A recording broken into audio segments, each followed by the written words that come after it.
Oh, hello. This is Macauley, Kevin, Home Alone, McCallister, Culkin here. Just letting you know that the following episode contains spoilers for the movie that I mentioned as part of my name at the start of this introduction. If you don't remember that part of my name, rewind this introduction and listen again. Cheers. Welcome to Diabolical, the show where four long-suffering friends dissect film's most dastardly schemes, then try to improve them. I'm your host, Lord Manly Supreme, and this week's movie is festive favourite Home Alone. So sit down with a whole cheese pizza just for you, and let's get diabolical.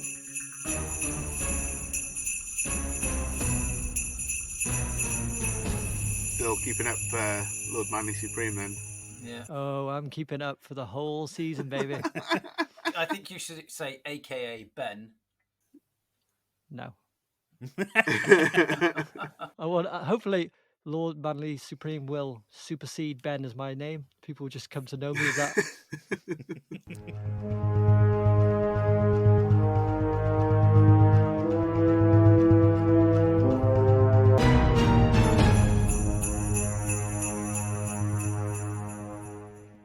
Hello and welcome to this Yuletide edition of the pod. I'm here with the tinsel-clad panel of peril. Please introduce yourselves and tell us what's the best film or TV-related toy you've ever been given for Christmas. Hello, I'm Adam, and my favourite TV film toy is a toss-up between Ecto-1 or the actual Ghostbusters Firehouse. So I couldn't make up my mind. You had both of them? Mm-hmm. Lucky. So did Gaz. Yeah. Yeah. And Gaz had the turtle sewer. I was very envious of Well, that. you've blown my toy. Oh, no! I knew you were going to do that, Craig. You're such a naughty boy. You're on the naughty list. You know that now. I literally did blow that toy when you went out of the room once. I was like, "Whoa." What, on the massive wide drain pipe? You know it. Stretch your arm around it. That's why he's renowned to this very day. Well, my toy got blown as well. Craig here. My favourite film or TV related Christmas gift was also Ecto-1. I wasn't lucky enough to get the Firehouse, but I loved having Ecto-1.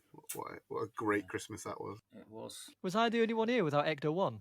Probably. Maybe. It was really hard to get. Gaz here, and my favourite film or TV related Christmas toy gift is the Teenage Mutant Hero Turtles sewer playset. Yeah. Did you also have Nice. the van? No, I don't think I did have the van. Someone had the van. I remember Gaz had April O'Neil. Gaz got April O'Neil for his birthday, and we were all pressing Oh, yeah. the badge Press. on a boob that says press. Yes, I remember that. I had a Ghostbusters Ecto-2 helicopter. Yeah, did it have a trigger to make the blades whirl? Yeah. I know what you had, Gaz. You had the blimp. The blimp. Did I? Yes. Yeah. Someone had the blimp. Somebody had. I'm sure that was you. Okay. Who had the turtle wagon though? If you do know who had the turtle wagon, friends of us who are listening to the pod, let us know on social media, please. My favourite TV or film related Christmas toy is also Turtles related, and it was the eye mask, arm and leg bands that my nana made for me. Wow. They were amazing. I can see why that would win your heart. My favourite toy of Yeah. yours was the Ghostbusters proton packs that you had. Oh, They yeah. fucking But that was a birthday Yeah. present. That's why I didn't call it. Ah, But that would have been my favourite otherwise. Were they knitted? What, the Ghostbusters proton packs? Knitted proton Were your bags. turtles' mask and pads knitted? Or... They're made with like that kind of elastic, stretchy elastic, and Okay. just kind of cotton around it. I think. Yeah. That's ace. She made Nice. Raphael for me and Leonardo for my brother. Nice. And I think the same Christmas we got like the plastic. It was like almost like an apron, but it was the turtle shell that would go drape over the front and back. Wow. Talented lady. Well, she didn't make that. That was bought. Oh, okay. Right, later we'll be competing to see who can come up with this week's most diabolical scheme and earn precious peril points for the diabolical leaderboard. But first, let's enjoy some festive activities. First up, we're going to play No Christmas cards, but oh, the humanity. This is similar to, but legally distinct from the popular adult card game. I'm going to give you some Yule-themed sentences, and I'd like you to fill in the blanks with suitably amusing answers. So number 1, I saw Mummy blank Santa Claus underneath the mistletoe last night. Please fill in the blank. And whichever one I like the best, I will award a point to. Okay. Very much like Cards Against Humanity. Mhm. Have you played Cards Against Humanity? Yeah. You get cards, right? You don't just make it. Did you not hear the title of the game, Craig? This is more like blankety blank than Cards Against No. Humanity. This is in no way connected to that card game, by the way. At all. This is called No Christmas Cards, but oh, the humanity. Yeah. Should have called it blankety blank because it's exactly blankety blank. Oh, is it? I don't remember Blankety Blank that well. Oh, it's back on now. Blankety blank, is blankety it? blank. It used to be Yeah. with, it's with a tosser presenting it now, isn't it? Bradley Walsh. Yeah, there you Didn't go. it used to be Tosser. Leslie, what's his name? It was for years. It was Wogan, and then Les it Dawson. was Les Dawson, that's Yeah, the one. Les That's who I was Dawson, thinking yeah. of. Les Dawson. And then didn't Paul O'Grady do it as Lily yeah, Savage? as Lily Savage. Yeah. Yeah, very good. That was Right. very good. We're going to start with you, Gaz. Tell us what you got. I saw Mummy present my trophy for third place in the local darts competition to Santa Claus underneath the mistletoe last night. Very nice. Craig. This is a lot of pressure, and I wasn't expecting this. Not right in War and Peace. I.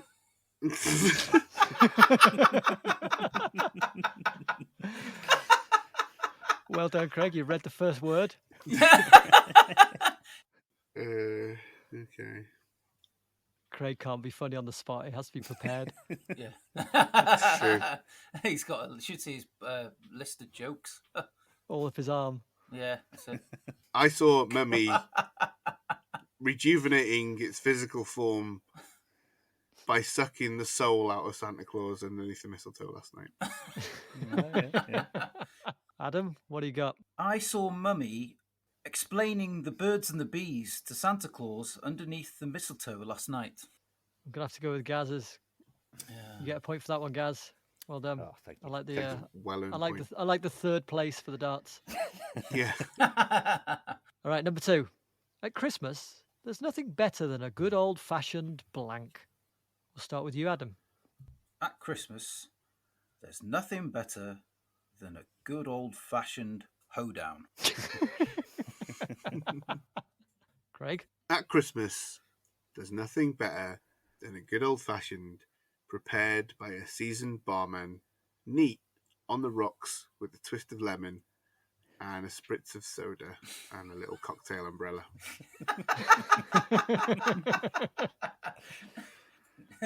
Neat on the rocks. You got it. Gaz. At Christmas, there's nothing better than a good old-fashioned Bombay bad boy pot noodle with a Jacob's cream cracker to dip in it. You've got my vote. That is, I love a Bombay bad boy. King size one, king pot noodle. Naturally. Yes, of course. Yeah. Mhm. Craig, I'm giving you the point there because I didn't really understand what was going on, but it did make me laugh. There's a drink called an old fashioned. That's what Yes. I got that and bit. it I got is- the bit. it's It's all the bits amazing. after I didn't get. I do like an old fashioned actually. I love old fashioned, and I've got the ingredients in this Jesus as we speak. Excellent. Wow. Yeah, it's my favourite. Okay, number 3. Elf is a great Christmas movie, but it would have been better if Will Ferrell was blank. We'll start with you, Craig, this time. Okay. Elf is a great Christmas movie, but it would have been even better if Will Ferrell was as smooth as an athletic swimmer. Gaz. Elf is a great Christmas movie, but it would have been even better if Will Ferrell was sliding around on his stomach like a sea lion instead of walking. Adam. Elf is a great Christmas movie, but it would have been even better if Will Ferrell was stuffed with chocolates and hung up from the ceiling and beaten like a Christmas piñata. You a Will Ferrell fan? Yes, I am. I just thought that sounded funny. Okay, a point for Turner. That was lovely. Yes. All right. Number 4. It's not only turkey that needs a good stuffing. Sometimes I like to give my blank a good stuffing too. We're back to Gaz on this one. Oh man, you've stumped me. Just say stump then. I like to give my stump a good stuffing too. It's not only turkey that needs a good stuffing. Sometimes I like to give my Paxo a good stuffing too. You got me. You're stuffing a stuffing. Yeah. You better wheel out the fucking crickets for that one. Craig? It's not only turkey that needs a good stuffing. Sometimes I like to give my bedtime bear from the Care Bears plushie a good stuffing too. Adam? It's not only turkey that needs a good stuffing. Sometimes I like to give my oversized Bret Hitman Hart wrestle buddy a good stuffing too. I'm going with Bret Hitman Hart wrestling buddy because I do think Turner's got one. I wish. It's my pillow, All right. unfortunately. And then last one. Here we go. If I were John McClane, I would blank every Christmas. We'll start with you, Craig. Okay. If I were John McClane, I would blank every Christmas. I'd simply blot out the memory. Adam? If I were John McClane, I would simply stay at home every Christmas. Rightly so. Gaz? If I were John McClane, I would encourage each and every police officer to have the ability to kill every Christmas. I'll give that one to you, Gaz. Very good. But, you know, it's Christmas, so everyone's a winner. Next, let's open some presents. I believe you have them with you. I'd like you to take the packages and tell us what old Saint Nick got you for Christmas. Who's going to go first? They're all the same, so open them at the same time. Well, I'm guessing this one's going to probably be like a cushion with your face on it. Yeah. Okay. I wanted you all to have matching.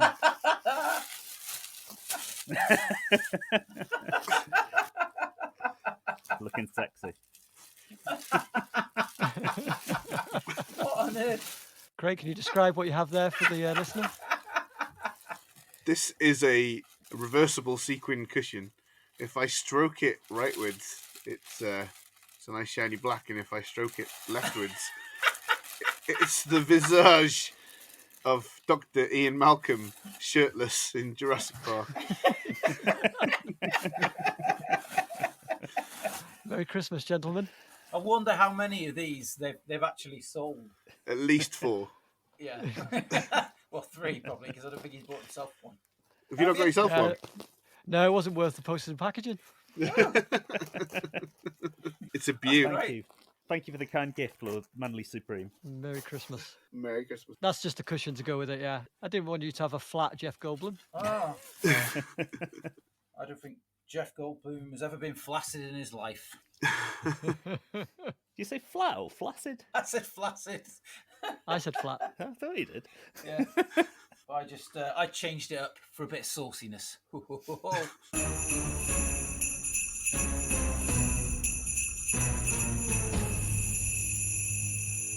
1990's Home Alone was the brainchild of legendary filmmaker John Hughes, who came up with the idea during the hustle and bustle of preparing for his family's first trip to Europe. He completed the first draft of the script in just 9 days. The role of Kevin McCallister was written specifically for Macaulay Culkin, who had previously featured in another Hughes film, Uncle Buck. Chris Columbus was brought on as director despite previously walking away from Hughes's Christmas Vacation movie because of Chevy Chase's attitude on set. In its opening weekend, Home Alone topped the box office, making over $17 million. It stayed in the number 1 spot for 12 weeks and remained in the top 10 until June the following year. It was the second highest grossing film of 1990 behind Swayze Clayarama Ghost. Pretty Woman was in third place, one spot above the 12-hour story of a man doing the Lindy Hop in a field, Dances with Wolves. For a bit of child abandoning fun, we're going to have a little quiz that I'm calling, Is This Home Alone Trivia True or Not? I'm going to read some Home Alone trivia. All you have to do is tell me, are they true or not? If you think it's true, say, I'll give it a whirl. If you think it's made up, say, I don't think so. Number 1. John Candy wrapped his filming on the movie in just one day. I'll give it a whirl. I'll give it a whirl. I'll give it a whirl. It is true, but it was a long day, 23 hours to be precise. That's shorter than a normal day. They're normally 24. Yeah. It's a long day of work, though, isn't it? Yeah, John Candy, as you know, was a regular in John Hughes movies, and his character Gus Polanski, the poker player in Home Alone, Polka, polka, polka, polka. was inspired by his character in Planes, Trains, and Automobiles. Oh. All right, the next bit of trivia. The production team used Angels with Filthy Souls, the black and white movie Kevin plays to scare the burglars, because it was over 50 years old and therefore exempt from copyright. I don't don't think think so. so. I don't think so. Correct. It was in fact filmed especially for the movie. And in the shooting script, there was also an after credits sequence where Harry and Marv watch Angels with Filthy Souls while in prison and exchange looks as they recognize the dialogue from the movie. Nice. The next bit of trivia. The young lady in the photo in the Buzz's girlfriend, woof scene was played by Devin Rattray, who also played Buzz. I don't, I don't think so. so. I don't think so. Correct. It's false. The photo is actually of the art director's son. Because Chris Columbus thought it'd be too cruel to make fun of an actual teenage girl. Good. Mm, That's a wise choice. Yeah. yeah. Well done, you got them all this week. Yeah. Congratulations. Did I dream it, or did you say you were going to ask us about our favourite John Hughes movie? Yeah. You Yeah. dreamt that. You did. Is that coming Listen, I'm coming to it. I'm coming to I it. just Craig. wanted to check because, well, I'll tell you why when we get to it. Yeah, up? Cheers. but it is coming up, don't worry.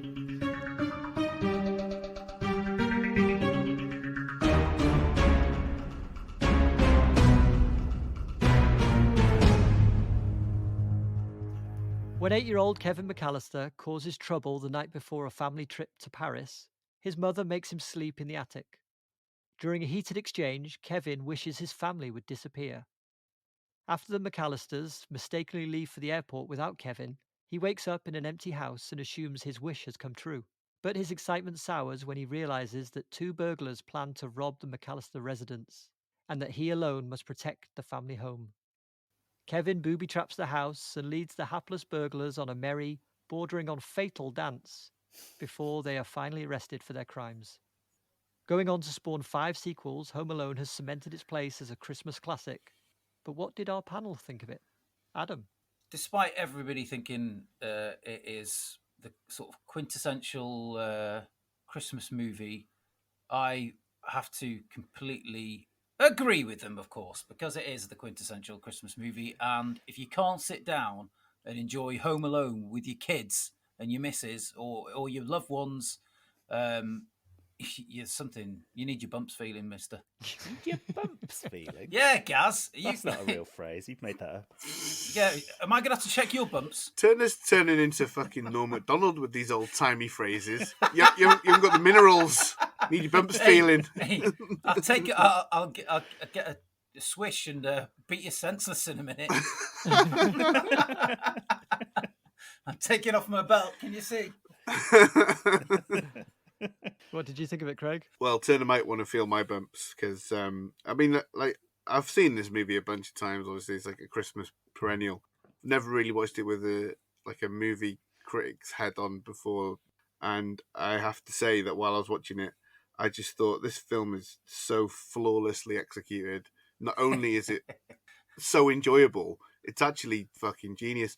Like, sometimes I've watched it and I've thought, oh, it's stupid that they would never leave him at home, but the lengths they go to in the opening to set up everything. Everything. Yeah. And like with the neighbor kid who comes over to Yeah. annoy the bus driver and The everything. annoyed It's little just dickhead, yeah. brilliant. And he's Yeah. got the same hat. It's the Same same hat hat. that Kevin wears Yeah. when he goes Same down on the hat. sledge, right? Yeah. It's just Yeah. those little details. Yeah, it's full of little details like that I picked up on. And like within the first 5 minutes, you know they're going on holiday. You know the relationships between all the siblings and cousins. You kind of know which ones are his siblings and which are cousins, even though they never say. Yeah. They just do everything so well. It's a testament to I know the filmmaking of it. I saw a documentary about it a couple of years ago. It was kind of fraught, wasn't it? Like they didn't have a green light straight away or something, and they got the locations ready and had to change them. All these kinds of things. I don't know. I haven't seen that documentary. I probably should have watched it this week, but I'll tell you why I didn't when we get to one of your other questions. Well, none of that shows through. As you say, the execution of it is just so. It's flawless, yeah. Yeah. Yeah, it's great. Yeah. Here we go, Gaz. I'm bracing myself for a downer. Not at all, no. I think it's a fantastic film.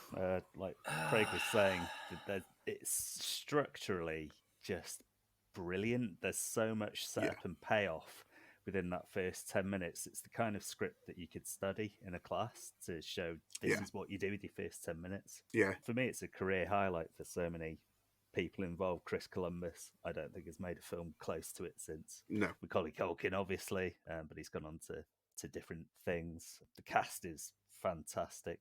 All of the McCallisters, John Candy, absolutely loving it. Yeah. Like you were saying, he filmed his guest spot in a day, and he did it for about $140 or something like that as a favour, on the condition that he could improvise all his own dialogue. It's just yeah, that kid in the morgue story is improvised so good. It's amazing. Wow. That's amazing.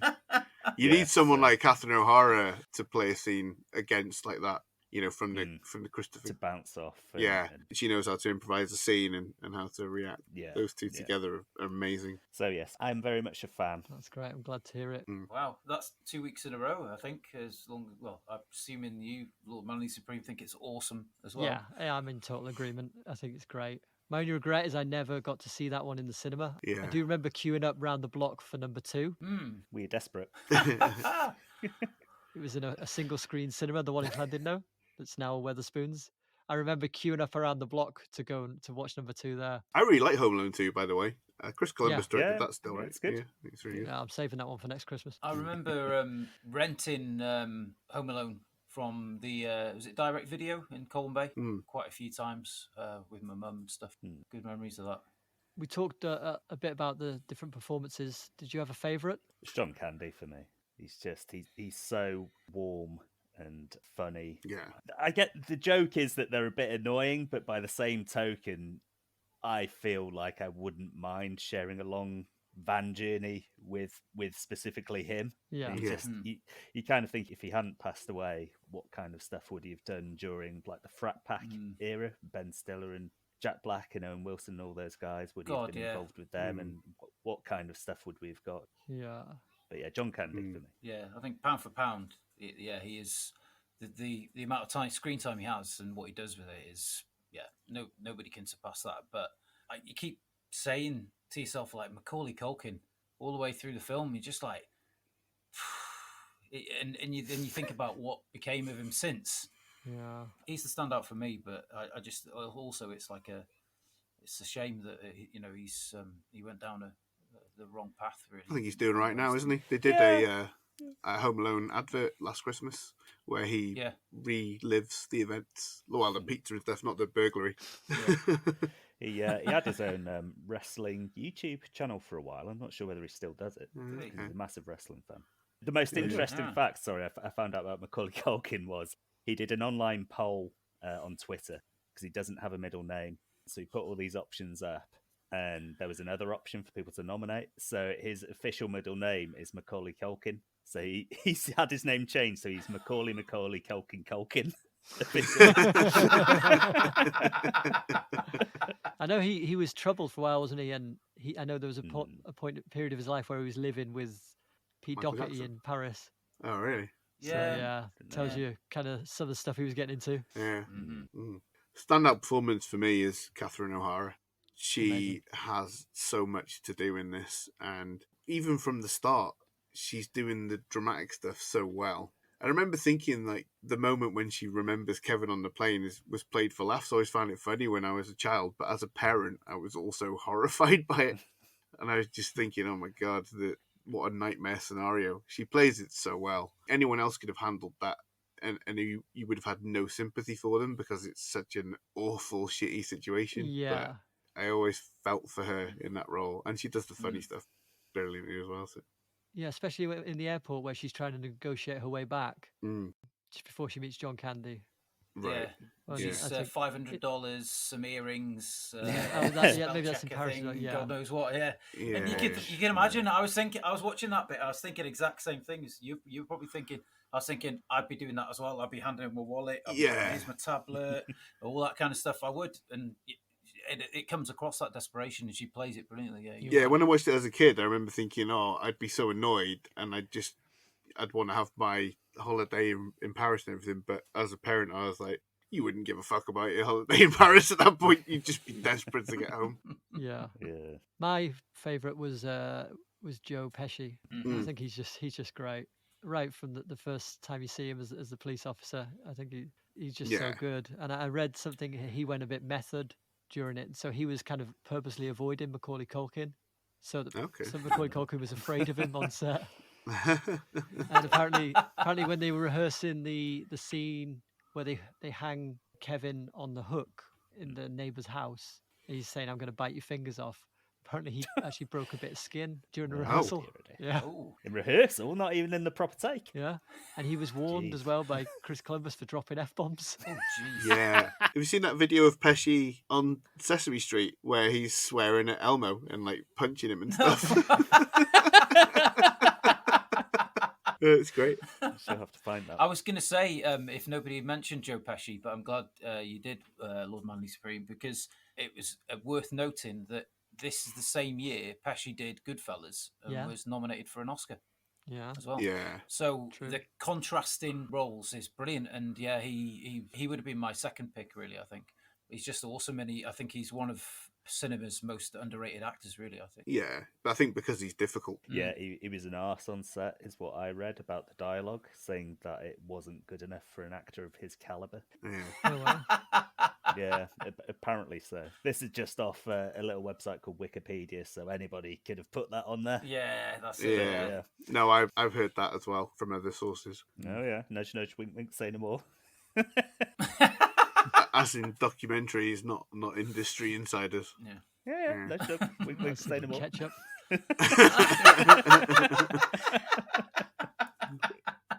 Right, what was your favourite booby trap? We had a number of them, from paint cans to micro machines. Well, for me, and this might tell you something about me, my favourite is the nail on the stairs. Oh yeah, I'm with you. That's mine as well. Totally. Funny enough, yeah. Brutal how slowly he pushes his foot onto it. Yeah, awful. Oh yeah. God, yeah. Doesn't matter how many times you see it. Yeah, every time you just go. Ugh. Yeah. Because he's lost his socks as well and had a bit of tar on his foot. You've got the squirmy feeling of knowing that it's unsanitary as well as char. Yeah, he's going to get an infection from that. You're thinking, oh, he's going to need antibiotics, son. And then immediately after, he goes into the house with no socks on and he stamps on all the glass ornaments. Yeah. That's it. It's the triple threat, isn't it? Because it's the tar on the stairs, putting his foot on the nail, and then he falls over backwards and lands smack on his back as well. So it's like... The sound effects make a lot of them, don't they? They're proper crunching, like you feel. Oh pain. Yeah, they're great. Oh God, yeah. I don't want to preempt next year too much, but I love in Home Alone 2 when he throws the bricks off the roof and they make the little triangle dents in Marv's head. Yeah. Oh God. A lot of the stunt work was kind of outlined roughly in the script, but John Hughes and Christopher Columbus gave the stunt people quite a lot of wiggle room to kind of be creative. And so they said that a lot of these stunts were stuff that hadn't been done before. And that's why it looks so fresh and particularly kind of realistic. Yeah. They were given a lot of leeway there. It was really good. My favourite booby trap is actually the micro machines, because again, they're set up right at the start when Joe Pesci is posing as the cop in the house. he gets told, clear your toys up from by the Yeah. stairs. Someone's going to slip on them and break their neck. Yeah. It's like, God Yeah. damn, this script is so good. Yeah. The payoff, yeah. You wait so long for the payoff, but it's so worth it. Yeah. The one thing that I was hoping for that I think they might have thought about and decided to cut was the new hooks from the fly fishing. Might have been too brutal. Yeah, that would have been pretty Yeah. grim, that, wouldn't it? Well, speaking of that, I think they famously got some well-known doctor to go through the film and kind of See if you'd survive. evaluate how bad the injuries would be if you really did Yeah. that. And the doctor said, yeah, you'd probably be dead Yeah. after the iron. The You'd iron, have fractured 100%. skull. Yeah. Be concussed Yeah. at least. Yeah. The doctor said the one that would have the least effect would be the standing on the decorations at the window. Yeah. And that looks nasty as it is. Yeah, But that's horrible, isn't it? Especially because he's going, ah! Ah! Their screams and facial expressions. I think he might actually sneak in a shit. He might actually sneak in a shit there. Oh, yeah. I didn't notice that. I think so. Do you think so? I think you're allowed Yeah. one in a PG, aren't you? There's one in ET. There's one in Transformers the movie, So, the cartoon. and there's one in Jurassic Park. Yes. That's one big pile of shit. I think you'd go into shock burning your hand on the door handle and then dumping it into some snow. He does Muttley, though, doesn't he? Yeah, I've written that down actually. I've written the word Muttley. The flamethrower on the head is so good as well, just because Joe Pesci sells Yeah. it so well. His face is yeah, amazing. yeah. Yeah, that's great. Hey, did you see who they originally wanted to cast in Joe Pesci's role? De Niro? Yeah, Robert De Niro. Yeah. Wow. Did he turn it down? Yeah. I don't think he would have been anywhere my near as God. good. I don't think De Niro's good No. at comedy. No. I don't know. I like him in Meet the Parents. Yeah. But that's very much playing a sort of straight deadpan comedy. I don't think he can go big with it and be effective okay. like Joe Pesci does. Yeah. Yeah. I may Yeah. be wrong. There's probably a film I haven't seen where he does, but from my experience, Did he do Rocky and Bullwinkle movie? He plays Yeah, somebody, like a comedic role in that, but I don't think I've ever seen that. It got slaughtered, I know that. I didn't watch it, but it got slaughtered. Yeah. Okay, so where does Home Alone rank among John Hughes's greatest movies? Well, he didn't direct it, so Well, he wrote it. I'm saying Yeah. anything that he's had, a significant part in. yeah, it's definitely up at the top. But I've never considered myself a massive John Hughes fan, really. Always felt that Ferris Bueller's Day Off was overrated. Yeah. fire on you. Yeah, it just never really appealed to me. So what I did is I watched loads of John Hughes movies this week to see. Yeah. Yeah. Bueller, it's okay. I didn't hate it. It's just I didn't laugh at it either. It's not particularly funny. Really, there's some great moments in that. Yeah, Ben Stein, particularly. yeah. I like the bit where they drive the car out the window. That's pretty good. That's not really funny. It's a dramatic catharsis. Planes, Trains and Automobiles, pretty good. Love it. Mm-hmm. That's my favourite, actually. But my favourite is Pretty in Pink. It's got James Spader in it and John Cryer. Oh, it's fucking great. Yeah. So good. Annie Potts. So yeah, enjoyed that a lot. Well, unlike Craig, my favourite John Hughes film is Ferris Bueller's Day Off. I haven't seen most of his filmography, to be fair. I think Planes, Trains and Automobiles I've definitely seen quite a few times. But besides that, not really au fait with his work, to be honest, and I'm not overly inclined to get into it at this point. I think that ship might have sailed for me personally. Fair enough. And I'll go with another different film. I'll go with Uncle Buck because I've got fond memories of it, and most importantly of all, it's Candy Unleashed in a really big role. That's, pardon the pun. So yeah, it's brilliant, and there's so many moments in that, particularly when he's on his phone and he's chatting to his girlfriend. Shanice, whip. And loads of moments like that. It's great. That was another one I watched this week and didn't really laugh at. Like I could tell what it was meant to be funny, and I was just sort of watching it like passively. Like, oh yeah, I much prefer him in like The Great Outdoors, The Great Outdoors, another amazing one. Cool Runnings. It's the sequence with him and Macaulay Culkin as well. They're sat there at the breakfast table. He's asking him questions and they go back and forth. He goes, "How do you know this stuff?" "I'm a kid. That's It's my my job." job. Yeah. It's great. Yeah. Doesn't he give him like a really shit breakfast? It's like a grapefruit and And like burnt toast and stuff, isn't it? Yeah, and then the next time he makes him breakfast, it's like tire truck size pancakes. Yeah. A stack Yeah, of them. great. So, what were some of your favourite lines, chaps?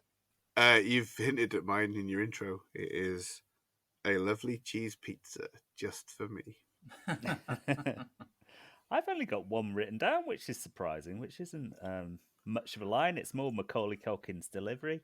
It's when he has bunny ears, shoplifted the toothbrush, Yeah. and the cop chases him, and he slides on his knees on the ice away from the cop. It's just this delivery. He goes, whoa, whoa, whoa. It's so half-hearted. It's amazing. Yeah. It's like when you're demonstrating how you shouted something to someone and you're like whispering, shouting. Yeah, kids do that all the time when they act out, don't they? It's like they feel like they're not allowed to shout for real. Yeah. My favourite is, well, if it makes you feel any better, I forgot my reading glasses. Yeah, I got that one. I love it. It's such a great And line. I was just like, you just bury your face in your hands when you hear that, don't you? It's great. One I liked from Macaulay Culkin, he says, when I grow up and get married, I'm living alone. Yeah. In terms of his performance, not a favourite line, but a favourite moment is when he's carrying the shopping home and both the bags break and just the little face that he does. Yeah. Deadpan. The other one I've just remembered I was laughing out loud at was the uncle on the plane when they get handed the silverware and he's saying to his wife, put it in your purse, put it in your purse.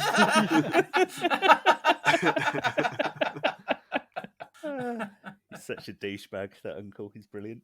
Yeah. He does a lot with that role as well, actually, doesn't he? You instantly hate him, don't you? Yeah. From the very beginning. Look what you It's did, brilliant. you little jerk. Yeah. I also like Joe Pesci's line where he realizes that Kevin's home alone. He goes, "We're getting scammed by a kindergartner." A quick question. Why is the E in the Home Alone title in lowercase and the rest of it's in uppercase? They certainly pushing the case for ecstasy. It's pretty big in the 90s. God damn them. He's Yeah, a they've good. been He's just kicking good. off. That's then, it. yeah. He's good. I think it was the same year Ebenezer Good was released as well. Yeah. Yeah, Definitely. Shaman. It's got None of Shaman marks Naughty, all over it. naughty, very naughty. Anyone got any virus? Lovely. There you go. That's my question answered. Thank you for that. Do you know when you think of a bully, does anyone else just picture Buzz? Yeah, he's a little shit, isn't he? Do you think he's the quintessential bully character? Yeah. Or Biff. He's just young Biff, right? Yeah. The casting of that, I just think is really fantastic. Yeah. It's not a funny or a dramatic thing, but one thing that I really love, it makes me feel super Christmassy, is the choir singing "O Holy Night." I just absolutely fucking love it. Such a good choir and like a nice arrangement. And the way that it seamlessly goes into the score when he leaves the church. Oh, wow. I love that, So that good. turn. Great score as well, isn't it? And it kind of gets a bit more dramatic, like the time's ticking. A John Williams special. Really ramps up the tension. The opening credits as well. It just starts off and the jingle bells go in. And you just instantly settle in, don't you? Yeah. One little treat I noticed was the crisis officer in the police station. Yeah. He was the guy that played Kramer Yeah. in the Seinfeld sitcom in Seinfeld. Yeah. Jerry. He also played Mr. Heckles in Friends, who was the downstairs neighbour who said that they were too loud all the time. That's right, yeah. It was just a nice little treat to see him because I love him in Yeah. Seinfeld. He's so He's good. fucking so good in Home Alone, though. He plays that little bit so memorably. And how he manages to get the donut on the phone while he's talking. There's just a big piece of donut on the phone. I like the running gag of knocking over that statue every time somebody. Yeah, that's So great. good. Yeah. My favourite ones with when the taxi is there in the morning, because you don't see it get knocked over, you just see the guy picking it up, so you know what's happening. Oh, there's one part I wanted to call out was I call shenanigans on the sledge down the stairs. Oh yeah, the door's not lined up with the stairs. Yeah, it is. I always think that. Oh yeah. Nah, he's going straight into that wall. You've kind of ruined my plan now, though, because that's how he dies in my plan. Well, you got my vote. Yeah. Chalk one up. I've written down some names from the credits this week. Oh yeah. All right, let's hop into Oh that my then. goodness. Next. We're having a credit off. I'd love it if we've got the same one. I will be really excited. I'm a sucker for a good nickname, so the first one that caught my eye was the Foley artist Gary Wrecker Hecker. Yeah. I was quite pleased with that. But it wasn't my favourite. Not good enough to beat out assistant hairstylist Dominic Mango. What? A flamboyant name for a hairstylist. But my very favourite name in the credits this week was the Best Boy Electric Dick Oakes. Ah, Dick Oakes, ladies and gentlemen. Yeah. It was very similar to one of my favourite names, who was the Grip, who was Dick Sayers. 2 dicks on grip. I thought Dick Sayers was probably some kind of horse whisperer for penises. Gotta tame them. Yeah, that's what he's got on the side of his van. Dick Sayers, cock whisperer. So they had a dick on grip and a Best Boy dick on this movie. Yeah. Gotta have a dick on grip. That can't have been a coincidence. But my very favourite name was the assistant special effects makeup artist, Ron Wild Figuli. It's a hyphenated name there. Wild Figuli.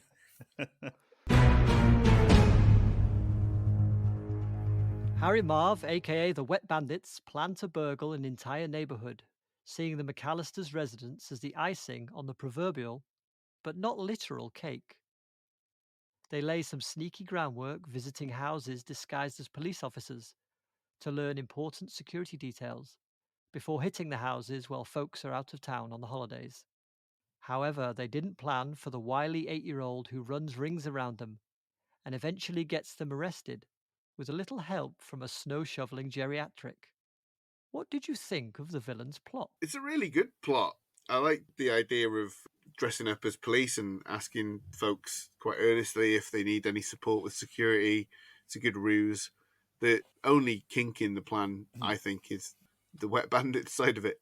Leaving a calling card. That's where they get their comeuppance. That's such a shitty thing to do, isn't it? We're going to rob you and then we're going to wreck your house as well by flooding it. Yeah. Absolute bastards. Yeah, it's funny because in terms of the most of the dialogue they have, you would think that Harry's the nasty one out of the two of them, but Marv's a real piece of shit. Yeah. I think if it wasn't for the Wet Bandit side of things, they'd have got a higher broccoli count from me. But as it is, I'm going to give them 8 florets of broccoli. The planning is flawless. It's the foolish water business. Again, it's another Die Hard, really, isn't it? It's just one fly in the ointment and it all comes tumbling down. I don't think Kevin's not the problem with their plan, though. The Wet Bandits part is the thing that gets them nailed for all the other burglaries at the end, isn't it? Not just the one. Do you remember their shtick in Home Alone 2? Sticky bandits. Yeah, and do you remember what he does with that? No. He's got double-sided tape on his hand and he puts it into charity bins just to get pennies. I found a funny quote from a site called the Brantley Banner about the Wet Bandits plan, and it says, their response to the traps was completely justified, but Kevin's response to the threat of a robbery was not. Ultimately, Kevin McCallister is the true villain of this story. Not only does he ruin a very expensive vacation for 14 plus people, he also holds no respect for human life.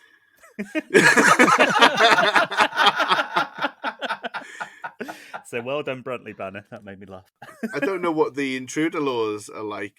Where's Home Alone set? I used to know this, but I've forgotten now. Chicago, isn't it? Yeah. Yeah, so like Illinois. What are the intruder laws like in the state of Illinois, people? Let us know. Is Kevin allowed to shoot a burglar that enters his home? In the cock. They all are, aren't they? Either in the jaffers or in the forehead. What are the intruder laws regarding irons falling down shafts? If it's moving at enough speed, it counts as a bullet, so it's fine.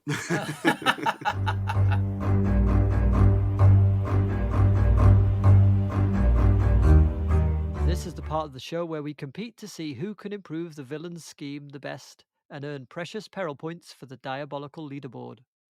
All 4 of us will share an alternative plan and we'll vote for our favourite at the end.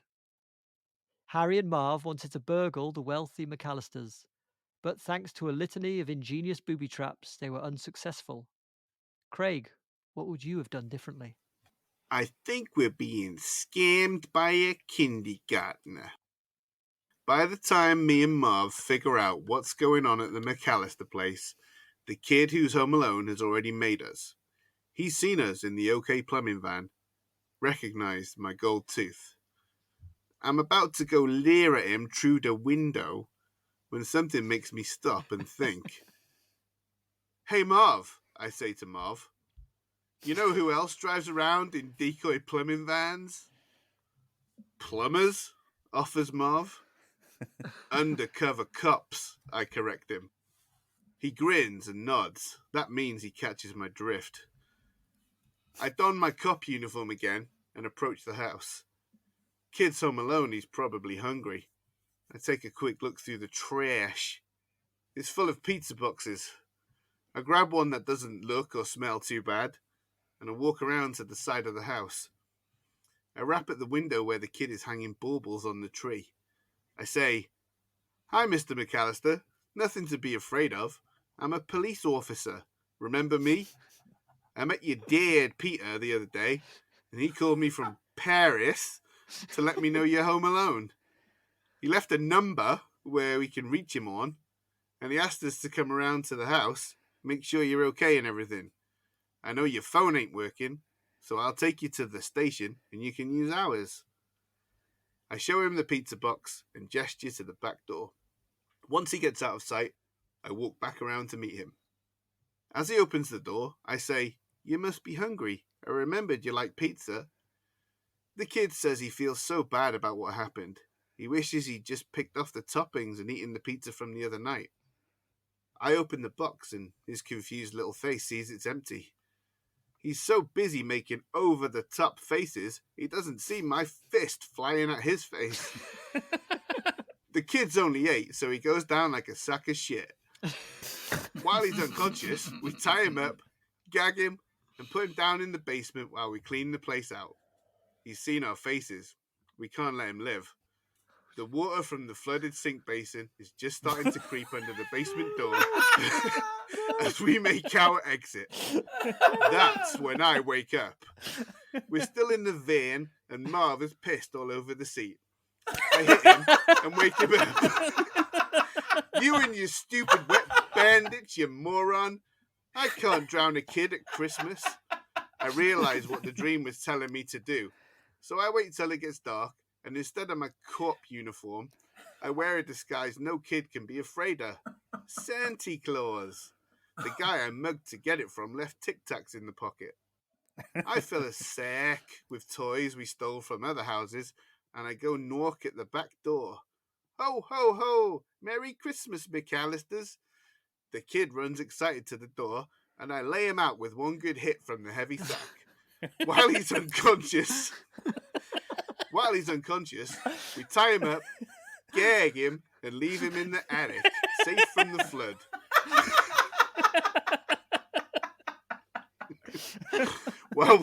While we clean the place out, I take his mommy's jewellery and his daddy's expensive cufflinks, and I leave the kid with the Tic Tacs and a sack full of toys. Merry Christmas!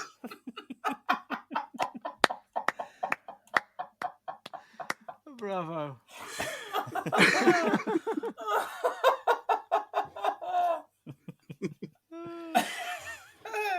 Jesus. You said you had trouble with that, Craig. Christ. I did. Fucking Wow. It's when I remembered that you said your last plan came to you in a dream.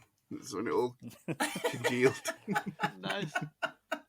All right. Who wants to follow that one? Gaz? Holy shit. Nobody have any questions for Craig? Oh, yeah, No. of course. I haven't got any Of course. questions. Forgot all I that. don't think I can form a sentence right now, to be honest. The only question I have is, would he really leave that sack of presents for Kevin? I think he would, and here's why I think he would. There's a scene where you see them robbing one of the other houses, and Harry's trying to clean out the good stuff, and Marv is playing with like a little toy fire engine. So I think he'd give Kevin the toys mainly to piss off Marv. Okay. But also I just wanted it to be a little bit not too dark. Christmas episode. Considering Because I was starting to have Goonies flashbacks. Yeah, well, I just listened to that, so. All right, no further questions. We'll move on to Gadenio. Okely dokely. Wet Bandits. Harry and Marv's MO is to turn the taps on in every house they burglarise just to be horrible SOBs. In order to take out young Kevin McCallister, avoid his traps, steal the family's Christmas presents and various other belongings, and escape scot-free, I propose a simple twist on the supervillain team. Instead of turning the taps on, Harry and Marv should do a little bit of stealing before they make their way to Kevin's beautiful Chicagoan suburb. At the local fire station, they should take possession of a fire-fighting helicopter, the kind with the big water tank on the bottom that they dump on forest fires, with Harry having gained his pilot's license in the run-up to shipping out to Nam. Gently gliding the helicopter across the crisp winter sky, the dapper duo would inconspicuously land the chopper behind a couple of ferns just across the way and attempt to enter the house as in the film. At the point that Marv steps on the nail whilst trying to ascend the basement stairs, however, they should pack in their attempt at theft and skip straight to the part where they wreck their victim's house with water. The hell with this, they'd say. He's battering us. Skip to the end. Back to the copter they go, retrieving the whirlybird from its hiding place behind two ferns. Hovering just above the McCallister family home, the Wet Bandits drop the full 700-gallon payload onto the roof of the domicile. As we all know, American homes are made of MDF and hope, and so the building smashes into a million billion pieces. The loot somehow miraculously survives, washing up into the same couple of ferns across the way, to be stored in the helicopter's water tank upon leaving. Kevin was not so fortunate and did not survive the impact.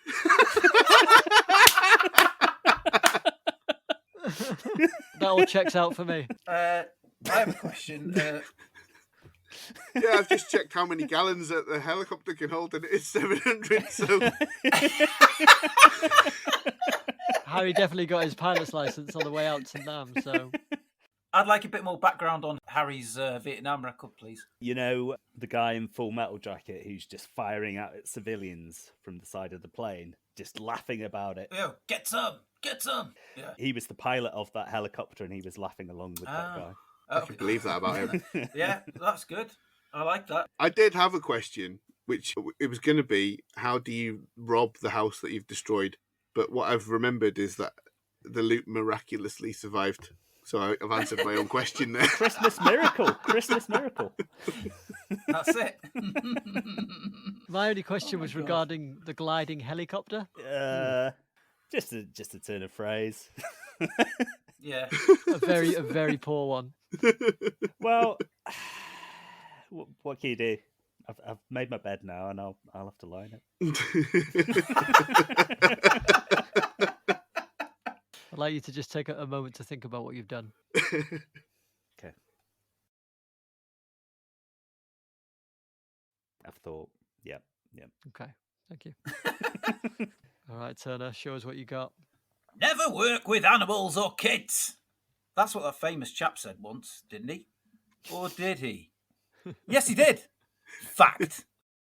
Well, burglary apparently falls into that bracket too. Particularly if you're hapless cat burglars, Harry and Marv.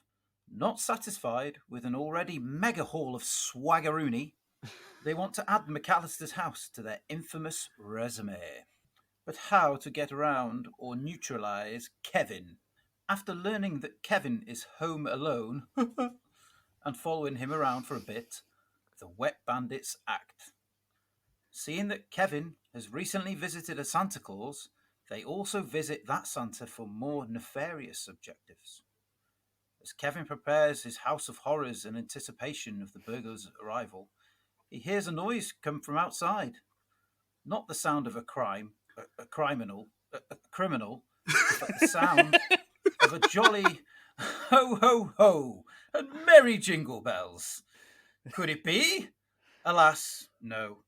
It is not old Saint Nick himself, but his faithful employee Kevin met earlier, and he's carrying a sack full of presents and tidings of goodwill. Hey kid, I got your message to Santa and he's on his way with your family. He sent you all these presents for you to give to your family. Overcome with excitement and the wonder of a Christmas miracle reunion with his family, Kevin rushes outside. Cue music of dread. The young Prince of Mayhem has been duped. The Santa is not who he thinks it is, but a cleverly disguised Marv. Ha ha ha. As Harry appears from behind a tree and clonks Kevin over the head with a novelty He-Man's toy sword. Not deadly, but enough to render him unconscious. Waking up, hanging from a hook, Kevin realizes he's been conned. Harry and Marv stand in front of him and reveal how they did it. Visiting his Santa friend, shortly after him, they asked him what the kid wanted, and he told them just a kid's silly wish to see his family again. Harry and Marv jump the guy, take his Santa outfit, and leave him hogtied in his grotto. With their van already full to bursting with ill-gotten presents from the houses they've already robbed, they select some of them to put in a sack from the mug Santa that they did over before.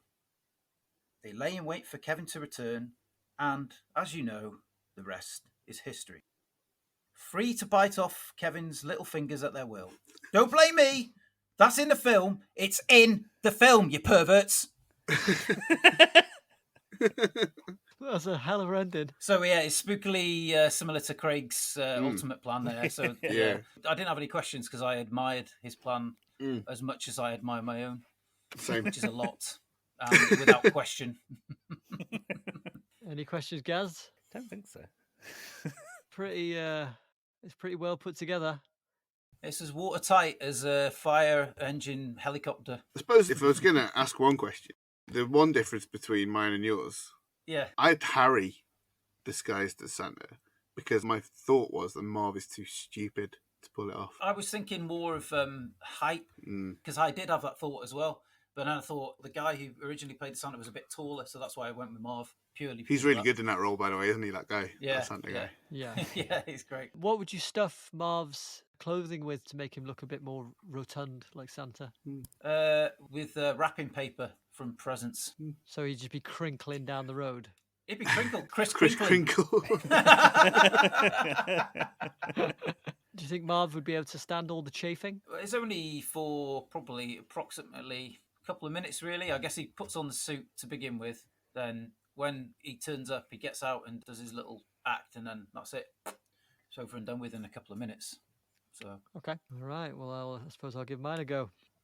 So I want that house. It's full of high-end VCRs, laser discs, ghetto blasters, and pocket calculators. Jackpot, baby.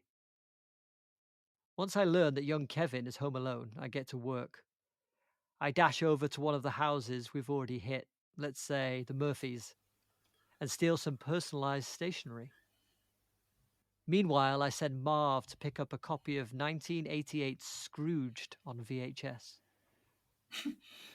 I wrap the video and post it complete with a letter. Merry Christmas from the Murphys, it says. As you know, Kevin can't resist a good film, especially one that's aimed above his age group. He'd watch it immediately. That night, Kevin would hear a moaning and clinking of iron. He would peer through his window to see a ghostly chained figure in his garden. Tonight you will be visited by 3 friendly ghosts. Be prepared, I would say. Already thinking he's made his family disappear, Kevin would eat this shit right up. you pieces of shit. He'd see it as his shot at redemption. An hour later, I'd return in another costume. I've come to show you your Christmas past. Kevin, eager to get his family back, would invite me in. We'd go through his family albums and discuss his favourite Christmas memories. Then I'd leave. An hour later, I'd come back in another costume. I am the ghost of Christmas present. I'm talking about the time present, not a present, I would announce. We'd discuss the loss of his family And of course, I'd be sure to emphasize that the only way to get them back is to talk to the ghost of Christmas yet to come. I'd come back an hour later in yet another spooky costume. For this one, you'll have to come with me. Having gained his trust over the previous 2 ghosts, I would take him on a tour of a local graveyard. Meanwhile, Marv will be looting the shit out of his house. By the time I return to drop off Kevin, the house will be cleared, and Marv and I will drive off to have ourselves a merry little Christmas. One question. Denied. In the story of A Christmas Carol, Scrooge. it's Jacob Marley who comes to visit him, and he's Yeah. like, "Oh, what are you doing here?" So who's the chained ghost that is Yeah. delivering this message that he's going to be? I deliberately kept that vague because I couldn't think of anyone. Snow shovel guy. Kid from across the street. I was going to make it the little kid who wets the bed, but then I thought, I don't know Fuller. how Fuller. Yeah. Go easy on the Pepsi, Fuller. Fuller. I don't know how Harry's going to make himself so small. But then he'd think Fuller was dead, and he'd probably think he'd wished all his family dead. Yeah, so I kind of kept it as a faceless ghost. So he'd associate it with what he's just seen in Scrooge, but he wouldn't necessarily associate with anyone in his family. The first question I wrote down was about them returning to the Murphys to steal stationery. Would they really have left that the first time? They robbed all kinds of crazy shit. But I don't think that's crucial to the plan, so I left that alone. Thanks, Craig. And then my next question was about the plan to Scrooge him. Is that this is after he's declared to the world that he's not scared of anything anymore. He's not scared of the basement boiler and all that stuff. But then I thought, he said friendly ghost, so it doesn't matter if he's scared. Yeah, it wasn't supposed to scare him. I came to my ultimate question, which is the ultimate ruse of all this. The whole point is to get him to trust you enough to take him to the graveyard for a tour that will go on long enough for Marv to ransack the whole house by himself. Yeah. What happens on this tour of the graveyard? I'm glad you asked. We take him to stop by every single gravestone, and then I just make up a story on the spot about every dead person and about how they fucked up their Christmases. And you just trust that process will take as long as it takes to rob the house. Yeah, there weren't mobile phones in those days, or they were just fledgling, weren't they? So size of bricks with a suitcase attached normally. Yeah. So I'm just trusting Marv, which I know is a bit of a risk. Trust in Marv. There's another risk, is that someone might see you with a kid at a graveyard dressed as a ghost. In the dead of night. Pointing at gravestones and whispering into their ear. And this one is your great aunt Hortense. First of all, I was furious that you were purloining the plot of another film. Absolutely furious, incandescent with rage. Then I remembered that it's actually out of copyright and it's public domain, so it's fine. Yeah, I mean, if Dickens's people want to come and sue me, fucking bring it on. Bring it on, baby. Get your asses to Japan and beat down his arm. I think it's fine anyway, really. I don't think we ever said it was against the rules. I was just joking about disqualifying Turner. I had already picked the winner. But you're just putting salt in the wound, weren't you? I just thought it'd be funny. Yeah. All right. Some absolutely diabolical schemes there, but there can be only one winner. Or maybe 2. It's time to vote. Oh, that's good. Oh, that's got to be the tagline. There can only be one winner. Or 2. But remember, we cannot vote for our own plan. And if either of you 3 wins, you'll receive 2 peril points for the diabolical leaderboard. But as host, if I win, I will only get 1 peril point, as I picked this movie. So I have voted for Craig. I voted for Adam, mainly based on his plan being mine. And that's the exact same reason why I voted for you. How do you do in shake hands? And I voted for Craig. It's a Christmas So miracle. 3 votes for Craig. You are this week's winner. Undisputed. And hey, there was only one winner. Yeah. There was only one winner, not 2 this time. So Gaz, please tell us, what does that do to the diabolical leaderboard. Well, with that victory, Craig now streaks into the lead with 5 points. In second place is me, Gaz, with 3 points. In third place with 2 points is Lord Manly Supreme. And in last place with 1 point is Adam. All right. My wrath will be terrible and quick. All right, well, Craig, you, by coincidence, you will also be hosting next week's episode, so you get to choose the movie we'll be watching. It's true. And the movie I've chosen for us to watch next is The Fantastic Mr. Fox.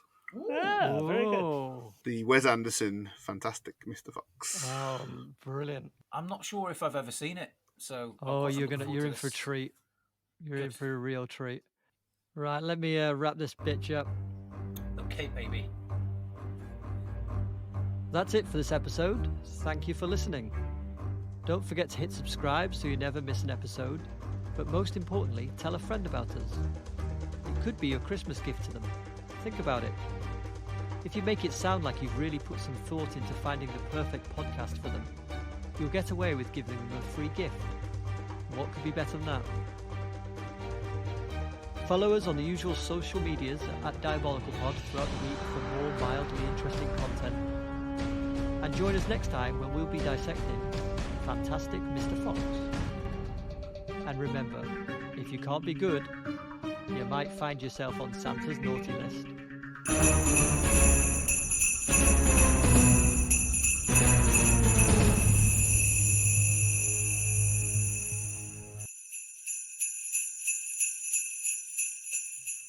By the way, have you got your packages handy?